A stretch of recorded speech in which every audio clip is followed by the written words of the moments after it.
Bonjour à tous, alors on va faire aujourd'hui un guide sur la noblesse impériale.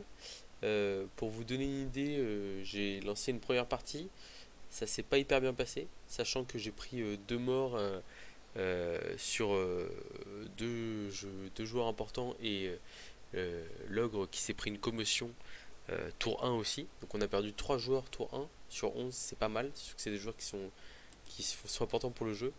On s'est un peu fait ratiboiser, c'est le cas de le dire, par ces Skaven. Il nous reste deux joueurs sur le terrain.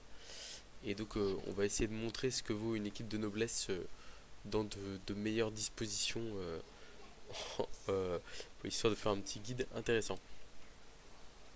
Ah, j'ai peut-être... Non, on va rester à 9 sur le terrain. On va rester à 2 sur le terrain.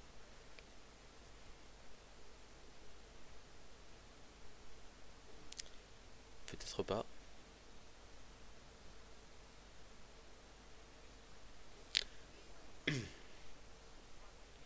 Donc oui, ça finit sur un violent 4-0. Mais au vu des dégâts qu'on a pris, c'est presque pas si mal payé que ça. Donc l'équipe noblesse impériale que je vais vous présenter, elle est composée de 5 types de joueurs différents. Donc c'est la première équipe qui est proposée dans le jeu. Elle était dans le, dans le trailer de Blood Bowl 3 et elle fait partie des nouvelles équipes de Blood Bowl avec la nouvelle version qui est sortie il y a quelques années. Test équipe noblesse numéro 2 parce que la première ça s'est pas très bien passé. On prend le mode manuel pour pour choisir sa propre équipe, enfin, choisir ce qu'on met dans l'équipe, et donc on sait à peu près ce qu'on va mettre, les 4 gardes du corps, le noblesse.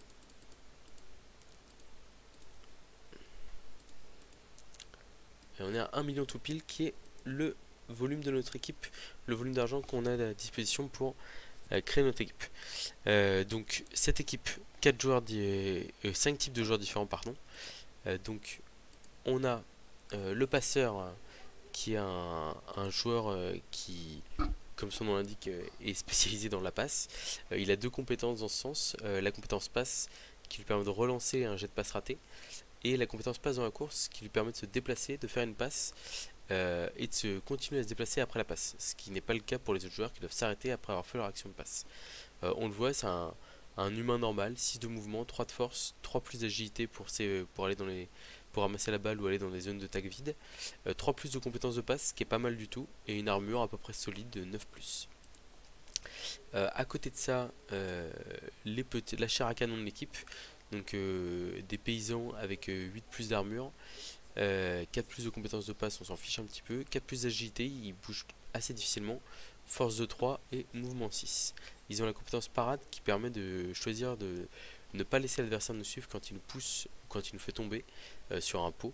Et donc c'est quand même une compétence qui est très utile pour empêcher l'adversaire d'avancer. Dans le même type de joueur un peu embêtant à jouer, on a les gardes du corps qui sont des 3 quarts aussi, un peu plus solides avec 9 plus d'armure. Donc là 8 plus c'est 42% de chance de passer l'armure, 9 plus on est plutôt aux alentours de 30%, et donc c'est quand même bien plus solide en termes de statistiques et de résistance sur le terrain. Ils ont la compétence stabilité qui leur permet que si on les fait on repousse ou si on fait un pot dessus, ils peuvent décider de ne pas être repoussés et donc de rester sur place. Donc ce qui est pas mal, si l'adversaire vous repousse, vous restez sur place et vous lui remettez une mandale à votre tour. Et ils ont la compétence lutte qui leur permet que si l'adversaire a un résultat les deux au sol, et bien si vous avez toujours le choix d'utiliser cette compétence, que l'adversaire est blocage ou pas. Si l'adversaire choisit le dé, les deux au sol, grâce à la compétence lutte, vous tombez tous les deux sans faire de jet d'armure. C'est valable aussi quand c'est vous qui bloquez. Si vous faites par exemple un résultat crâne et peau skull, vous prenez le pot skull, vous tombez tous les deux sans faire de jet d'armure et ça ne fait pas de turnover, sauf si votre joueur ou le joueur adverse était le porteur du ballon et que c'était le tour de la personne qui vient de jeter le jet de blocage. On a le noble impérial, noble blitzer, qui crée beaucoup de jeux, donc 7 de mouvement, c'était l'un des derniers joueurs en vie. 7 de mouvement, 9 plus d'armure aussi, 3 plus d'agilité, 3 de force, c'est un humain. La compétence blocage, la compétence réception, donc autant vous dire que il est capable de faire quelques jeux offensifs intéressants avec ces deux compétences, et c'est le seul bloqueur de l'équipe, même si on a 4 joueurs avec lutte qui sont relativement safe.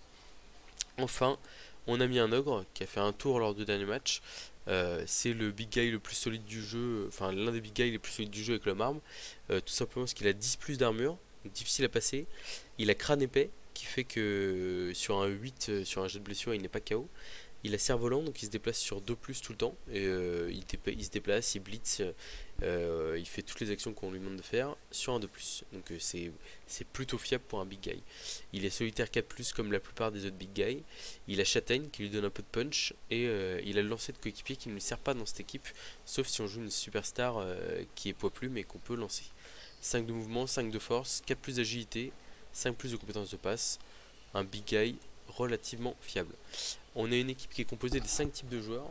Non pas que j'ai eu envie de vous les montrer tous les 5, mais ça permet de tester un peu de jouer un peu tout le monde. Et en plus de ça, c'est un roster qui rentre tout pile avec 2 relances qui sont à 70 000 et qui sont très chères, car dans la plupart des équipes elles sont à 50 000, 60 000. 70 000 c'est cher, donc quand on veut acheter une relance après avoir démarré une compétition avec une équipe, elle vaut 2 fois son prix, donc 140 000. Donc autant en prendre 2 dès le début, et puis on va espérer que cette fois-ci le manque d'apothicaires ne nous cause pas problème. Donc, on va s'inscrire dans le ladder officiel. Inscrire une nouvelle équipe. Et puis on va espérer tomber face à un adversaire un peu moins violent.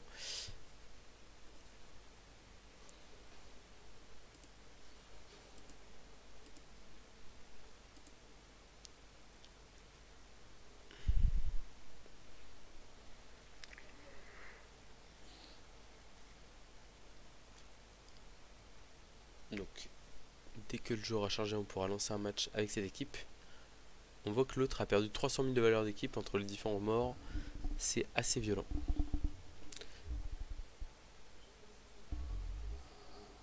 Et on peut lancer un match avec cette équipe donc. Donc on va sûrement opter pour une stratégie un peu différente. Alors là on est plutôt content parce qu'on affronte un adversaire qui a une valeur d'équipe qui est à peu près la même que la nôtre. Qui joue du lourd. Donc là c'est Orque Noir, on les a déjà montrés en guide. C'est un roster qui est très lourd. Il va avoir beaucoup plus de force que nous. Donc on a 50 000 de primes de match. Donc dans tous les cas on sait qu'on va prendre un feu de Budweiser pour, pour jouer ce match. Donc ça nous permet de, quand on a des jets de KO, que nos joueurs ne reviennent sur un 3 à la place de 4. On va essayer de démarrer en attaque cette fois-ci, histoire de pouvoir mettre un peu quelques coups. C'est la plupart du temps le choix qu'on fait quand on tombe contre du lourd. C'est un roster qui est très intéressant parce que ça fait partie des rosters mi-lourds que j'aime beaucoup jouer, qui permettent en fait à la fois de mettre des coups face à du léger pour prendre l'avantage physique, et face à du lourd d'être capable de prendre de vitesse, notamment avec notre joueur stade de mouvement. Donc on voit, on a une belle rangée d'orques noirs ici, sans compétences pour l'instant. On a plusieurs gobelins qui ont pris un peu d'expérience, mais qui n'ont pas de compétences supplémentaires. On a un troll. En fait, la différence de l'apothicaire par rapport à nous, la différence de l'adversaire par rapport à nous, c'est qu'il a un apothicaire, donc il est plus résistant que nous. Et voilà. J'ai dit que j'allais attaquer en premier pour mettre des coups, mais en fait comme j'ai l'habitude de me placer en défense dans tous les cas, et ben je me suis automatiquement mis en attaque. Alors on va indiquer les compétences un peu pour pas être trop perdu.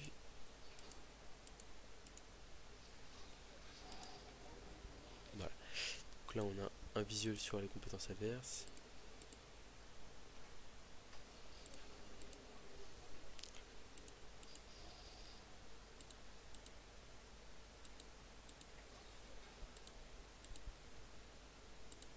On sait que l'orque noir aime bien jouer paquet et prendre le contrôle du centre du terrain. On va essayer de lui contester un peu ça avec nos lutteurs et avec notre ogre. On verra s'il est capable de se défendre ou pas.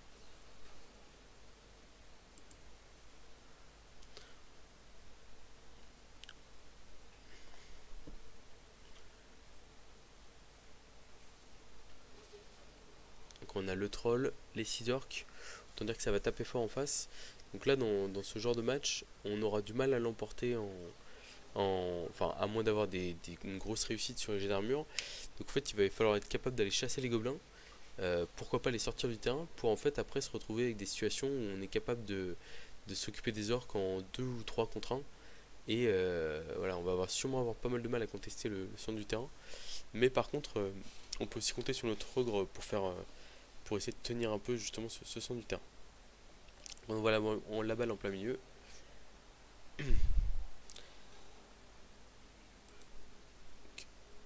On a eu un coup d'envoi qui nous a donné une relance supplémentaire.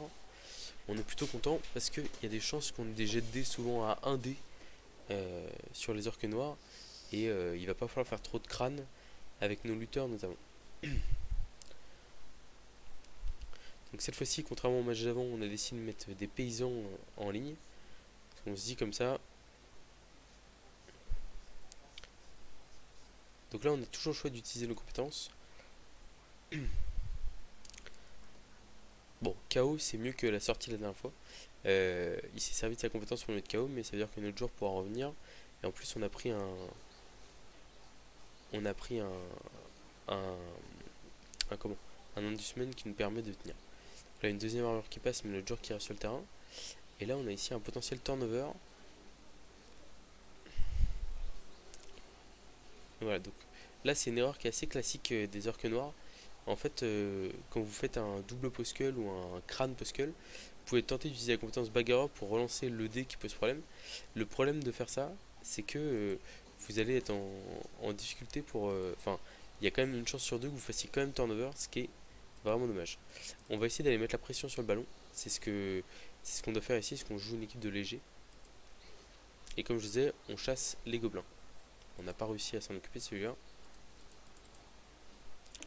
Voilà, donc ça c'est notre seul joueur avec blocage, donc on va essayer de le préserver un minimum. Par contre là on va directement aller faire 2 paquets pour aller se mettre à côté de la balle avec un joueur qui a stabilité, ce qui est très problématique pour notre adversaire arc noir.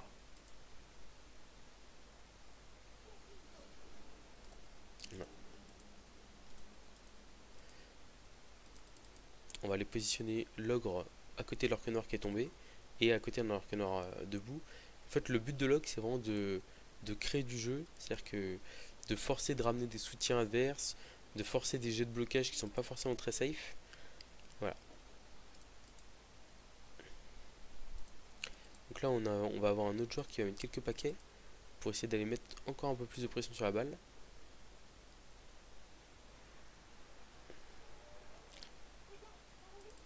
Donc là on revient un peu en arrière pour... En fait ce qui compte c'est de protéger le joueur qui est allé vers le ballon.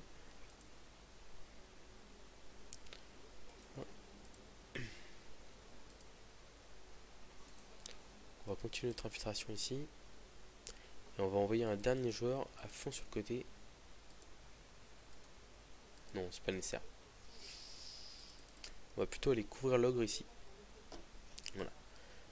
Donc on abandonne volontairement le centre du terrain. Ce qu'on veut c'est... Là on se comporte comme une équipe légère. On met de la pression sur la balle pour forcer l'adversaire à se désintéresser de nous. Et ainsi on peut... Enfin se désintéresser du combat physique. Et de toute façon quand vous jouez du léger contre du lourd ou du mi-lourd, votre but c'est de faire en sorte que de pas trop vous faire taper en obligeant l'adversaire à se concentrer sur la balle. Et bah en gros quand vous jouez du mi-lourd, ce qui se passe c'est que vous vous adaptez à l'équipe en face. Donc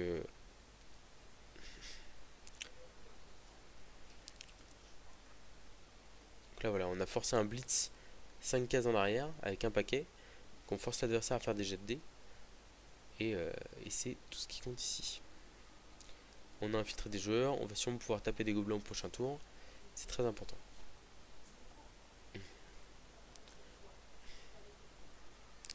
L'adversaire qui décide de ramasser la balle.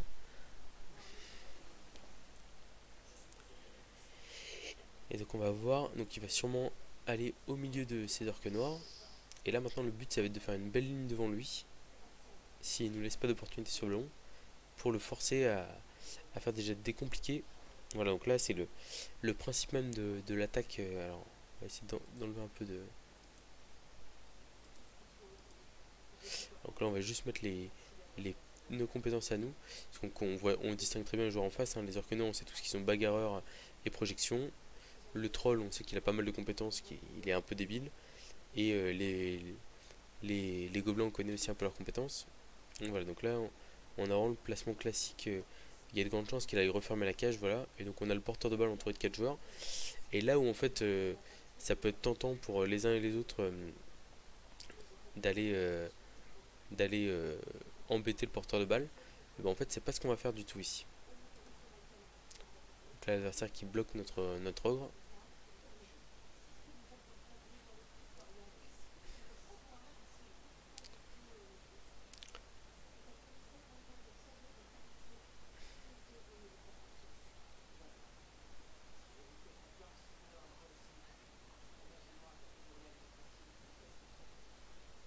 Donc il a infiltré un joueur derrière nous, mais c'est pas grave. C'est qu'un petit gobelin. Là ici on se relèvera en fin de tour et on essaiera sûrement une esquive.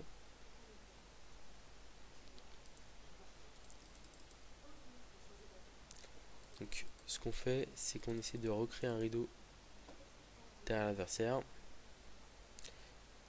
On essaie de chasser les gobelins comme je l'ai dit. Donc là on a blocage, parfait. Pour l'instant on n'a pas trop de réussite, mais il suffit d'une ou deux fois et c'est tout bon.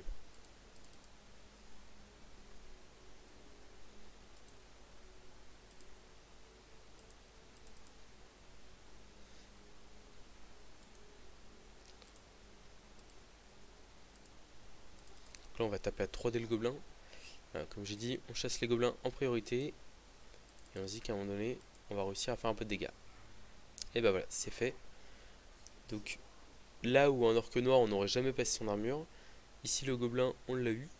Et donc on fait des points d'expérience pour notre équipe. Et en plus de ça, comme je dis, sur le long terme, si à la fin il reste 6 orques noirs, un gobelin et le troll, l'adversaire va avoir pas mal de mal à passer. Et donc c'est tout bénef pour nous. Donc là on va essayer d'aller bloquer un peu du côté du gobelin là-bas. On a réussi. Ici on a une esquive 3+, pour se repositionner, qu'on va préférer à l'esquive 4+. On n'aurait pas relancé en tous les cas, on a que 2. Alors c'est vrai qu'on a 2 relances normalement, là on en a 3. Mais on relance pas ces esquives de fin de tour. Et on a de la chance, on les réussit. Donc c'est souvent ce qui fait la différence quand tu joues du mi-lourd ou du léger. C'est vos esquives de 3/4 en fin de tour. Ça sert à rien de relever vos joueurs au tout début du tour pour qu'ils se prennent une baffe au début du tour adverse où ils ont beaucoup de chances de sortir. Il vaut mieux préférer une esquive en fin de tour, même si là par exemple elle est pas facile parce que les paysans ils esquivent sur 4+, donc ils ont une chance sur 2 de rater leur esquive. Mais on l'a fait en fin de tour parce qu'on a beaucoup plus intérêt à l'avoir debout, démarqué, que collé à un adversaire. Donc là l'adversaire, le casse-tête va commencer, parce qu'il est à -1 sur le terrain en attaque. Il a claqué une relance au tour d'avant pour essayer d'aller mettre 2 dés à l'ogre. On l'a dit, hein, l'ogre il était là pour créer du jeu, et donc l'adversaire a dû foncer pour avoir 2 dés sur l'ogre, et en fonçant, il a claqué une relance. Voilà.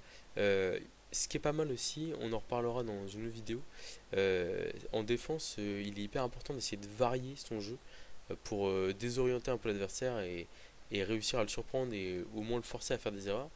Et donc on va le voir. Là pour l'instant on joue très passivement, c'est-à-dire qu'on a un...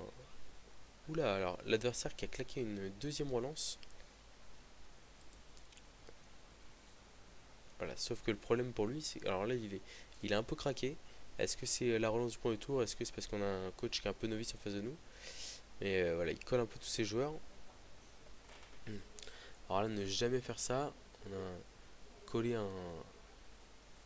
un pilier de cage à un joueur adverse, c'est toujours une très mauvaise idée parce que vous prenez le risque de vous faire tout simplement de vous faire enfoncer votre cage. Ouais, c'est vrai qu'on a un coach qui respecte les principes classiques du Blood Bowl, mais on sent qu'il il panique peut-être un peu sur le fait qu'ils prennent pas l'avantage physique. Et donc là, ce qu'il va falloir, c'est répondre méthodiquement et bloquer les joueurs les uns après les autres. Voilà, une esquive ratée par le joueur, un gobelin qui est stun. Et donc voilà. Et donc là, ce qu'on va faire, c'est qu'on va vraiment bloquer les joueurs les uns après les autres. Et le but, ça va être de reformer une ligne pour forcer l'adversaire à jouer sa relance.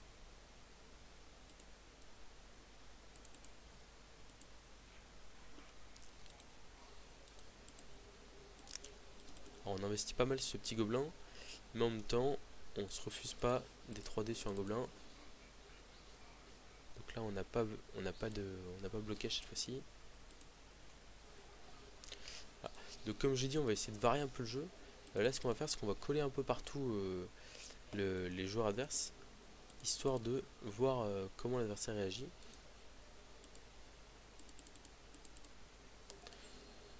Voilà.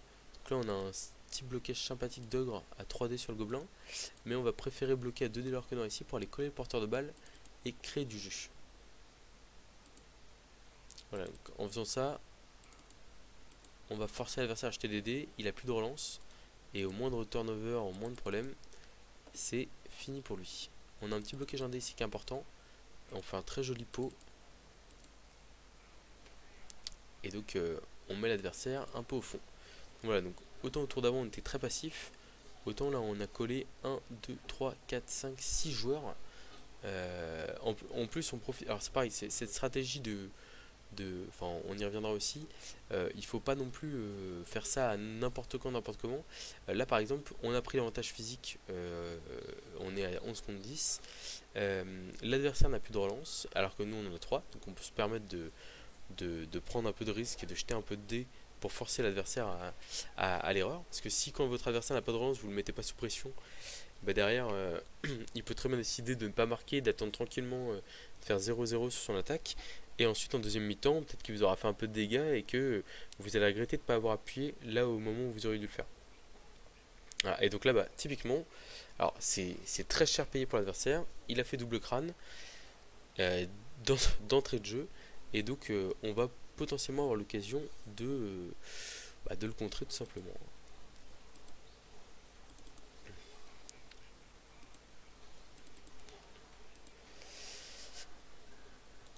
Alors, on va continuer à coller, à mettre de la pression. On va essayer un 3D d'ogre ici.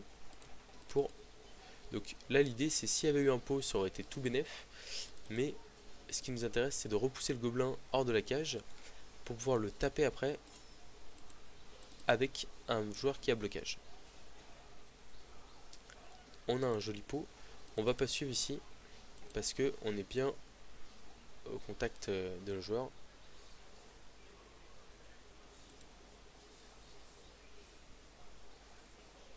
Donc la balle rebondit un peu entre tous les joueurs.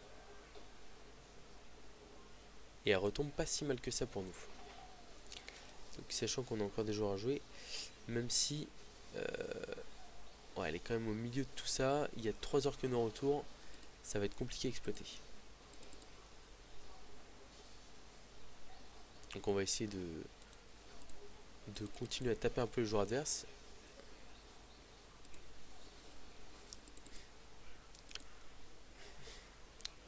L'idée c'est de gêner un maximum le joueur adverse. Et là on a un petit blocage 1D sur un Orquenor. Non, on est à 2D contre parce qu'on est gêné par cet Orquenor là. Donc là on a un blocage 1D sur cet Orquenor là qui peut être intéressant. On n'a pas blocage mais lui non plus. Donc on va le prendre comme ça. Tant pis, on va garder notre relance. Et on a passé l'armure de l'Orquenor en plus, ce qui est très intéressant et très chanceux aussi. Voilà. Mais donc oui, je le disais, là voilà, on appuie à fond, la balle est tombée. Il y a 1, 2, 3 joueurs adverses par terre. La balle est par terre aussi. On a l'ogre qui est au contact de la balle. Voilà, donc autant dire que l'adversaire est plutôt sous pression. Il n'a pas de facilité, il n'a pas de blocage facile sur l'ogre pour l'instant. Et sans relance en plus pour aller chercher la balle, ça va être assez compliqué.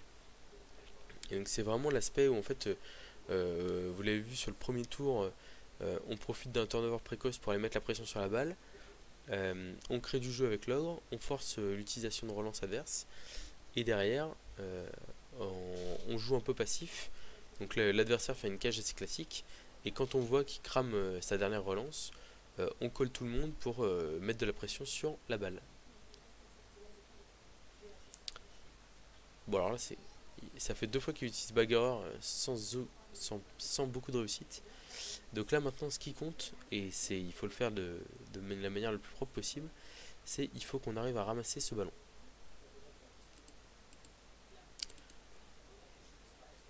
Donc on va essayer d'écarter les joueurs qui sont gênants.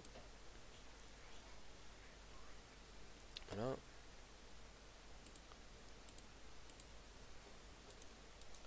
Je pense qu'on aura du mal à s'en sortir sans blocage de l'ogre. Mais si par exemple on peut faire un 3D plutôt qu'un 2D qui est plus risqué, et ben on va clairement le prendre.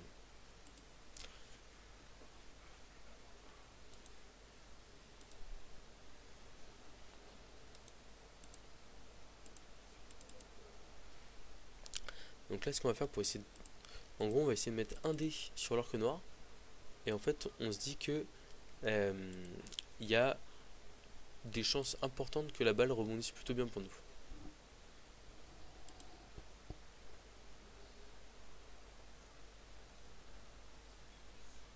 Donc la balle rebondit un peu partout au milieu de terrain, c'est un peu la bagarre. Donc elle rebondit plus en avant. Donc on va relever nos joueurs quand même un petit peu.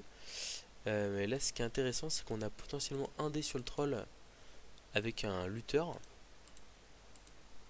Voilà. Et donc on a lutte. Et il n'y a pas de turnover ici. Et on a de nouveau une zone sur la balle.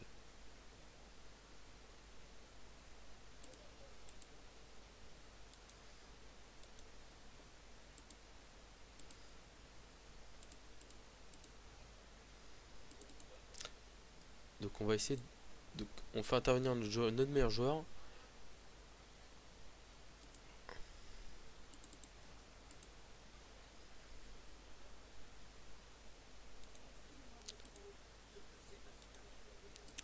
On n'est pas forcément très satisfait de ces jets de dés.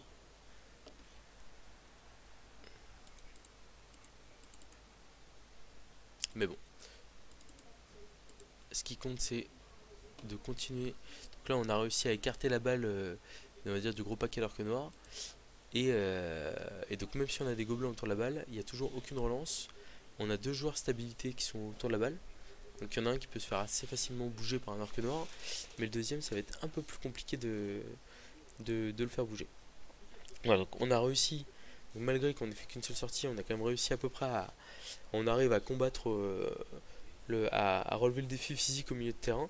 On l'avait dit, hein, ça passe avant tout par des 1D avec lutte qui nous permettent de, au moins de repousser l'adversaire et donc de continuer à jouer, on va dire. Et puis bah, après on continue, on tape les gobelins dès que c'est possible et on profite du fait que l'adversaire n'a pas de compétences, a pas de relance pour essayer d'en profiter. Il faut savoir qu'on peut décider de ne pas utiliser les compétences, hein, mais là ici on a tout intérêt à ce que l'orque noir ne vienne pas se coller à notre joueur ici.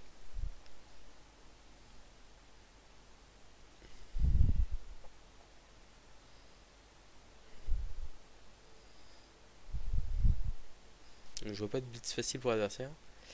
Par contre voilà, le problème qu'on va peut-être rencontrer, et c'est souvent ça aussi, bah, là c'est plutôt le problème des matchs de lourd, c'est que si on reste avec cette balle en plein milieu du terrain, on risque d'avoir du mal à en profiter euh, et donc peut-être avoir du mal à contrer l'adversaire. Ce qui serait dommage parce que ça fait un bout de temps que la balle est par terre, mais si on n'arrive pas à se débarrasser du ballon, ça va continuer comme ça.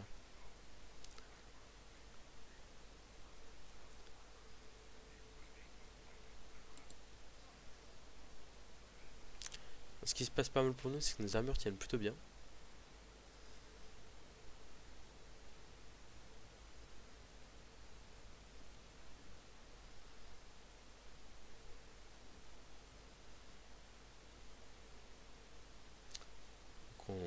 On a les 21 joueurs restants sur un petit carré.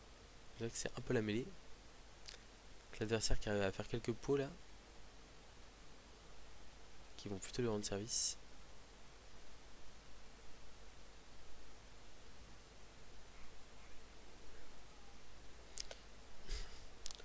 Donc une armure qui est passée, mais notre joueur qui reste sur le terrain.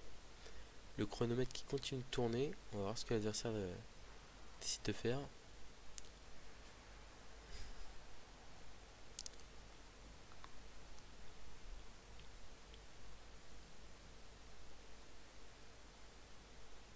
L'adversaire n'a pas encore blessé.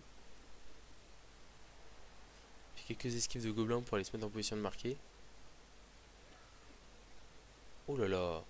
Donc là il a esquivé dans une de deux attaques avec son gobelin. Ramassé la balle encore dans une zone. Et qu'est-ce qu'il va faire du ballon maintenant? Et il s'arrête là. Donc on a un blocage facile. Et boum, le gobelin qui retombe par terre. Donc on voulait voir un peu ce qui allait se passer. Et donc on a récupéré le ballon un peu avec pas mal de réussite. Voilà. Donc là ce qui va se passer, c'est qu'on va relever nos joueurs qui sont très utiles ici. On va essayer de ramener l'ogre au milieu de la bagarre. Aïe, alors là, on peut tenter de faire le 4+, parce qu'on a vraiment envie de le ramener. Mais on a raté l'action.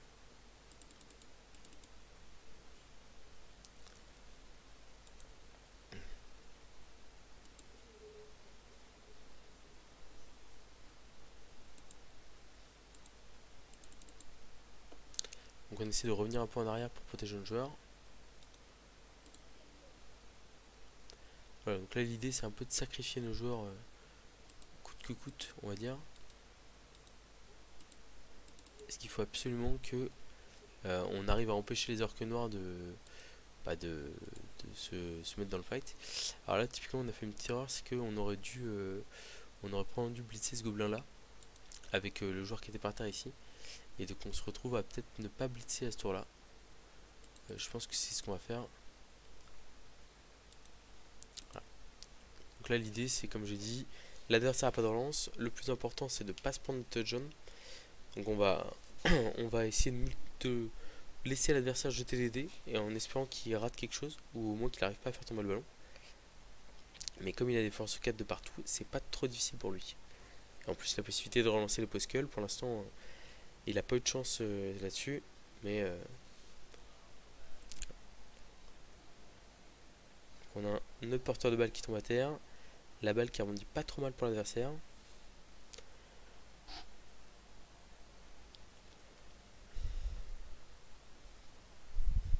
On aurait préféré qu'il retourne droit dans la mêlée.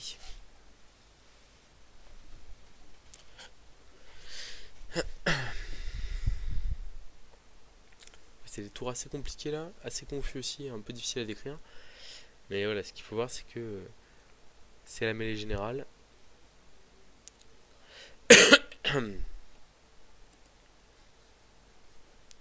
Donc là l'adversaire qui aurait pu utiliser la compétence bagarreur pour relancer son post-skull, parce qu'il y avait une flèche à côté, ce qui était beaucoup plus safe.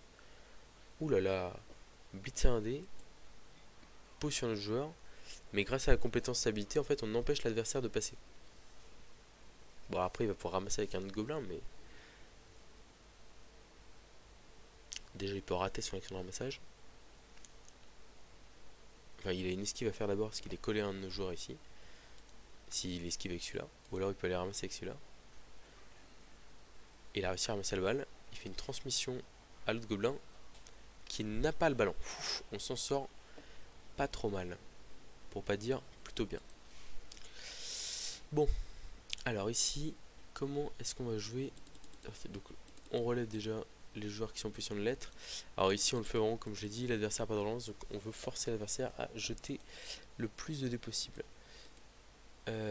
Alors là ici, avec un bloc d'ogre, si on fait pot, enfin déjà on le réactive, on va essayer de l'activer, voilà. Et en fait ce qui était très intéressant, c'est que s'il y avait un pot sur le bloc 2D, ça nous offrait derrière un blocage 2D pour libérer nos joueurs. Donc on va le bloquer dans ce sens là ici, parce qu'en fait comme ça si on avait qu'une flèche, on aurait pu bloquer avec celui-là pour essayer de libérer deux joueurs, mais si on faisait une flèche, on était obligé de le mettre au contact de la balle, et ce qui nous intéressait pas du tout. Et donc là on va pouvoir blitzer les gobelins en position de marquer. On en met un par terre. Et on va poursuivre. Pour forcer à faire des esquives. Donc on va échanger un peu les rôles habituels. On est tour 7. C'est important d'essayer de mettre des joueurs en position de marquer. Donc là on a mis le passeur ici qui a 1, 2, 3, 4, 5, 6, 7 cases de l'embut. Et donc qui pourrait potentiellement marquer au prochain tour si ça se passe bien pour nous. Là ici on va rester au contact de l'orque noir parce qu'on le gêne. Ici on reste au contact de cet orque noir parce qu'on le gêne aussi. Donc là il reste juste ce 3 quarts là. A la rigueur on peut essayer une esquive 4+, et un ramassage de ballon pour prévoir le prochain tour. On a réussi l'esquive. On a raté le ramassage. On va garder notre relance pour le dernier tour. Voilà. Donc l'idée c'est de se dire ici qu'on garde notre dernière relance pour essayer de trouver un touch jaune au dernier tour. Et sachant que là, il a seulement un gobelin en position de marquer, tour 8. Et que pour réussir à marquer, il faut que l'autre gobelin esquive dans plusieurs zones de tacle, ramasse la balle dans la zone de tacle, fasse 2 paquets et transmette la balle pour se mettre en position de marquer. Autant dire que c'est pas facile.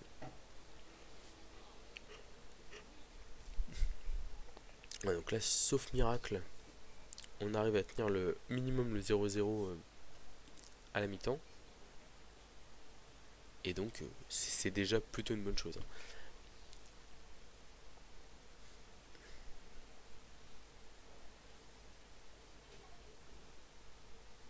Ah bah d'ailleurs, l'adversaire qui joue son blitz pour nous empêcher de marquer. Donc bah, il a réussi, bien joué lui. C'est une stratégie qui était tout à fait entendable. Et donc là maintenant on va essayer de taper quelques gobelins supplémentaires. Sachant qu'il y en a un qui est en réserve, donc l'idée c'est de se dire, si on arrive à en sortir un deuxième, on est pas mal. De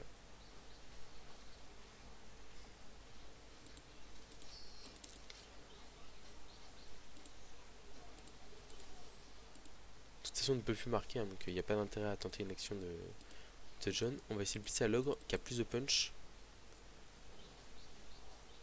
Ah, on n'a pas réussi à faire tomber la balle, on va essayer de faire tomber le gobelin, on n'a pas réussi non plus. On va limite prendre le poskull, on a plus de chances de sortir le gobelin que nous, mais on n'a pas réussi. Donc là l'idée c'était on était en fin de tour, et on s'est dit, tant pis si c'est la fin du tour, on a des chances de sortir le gobelin, mais on n'a pas réussi.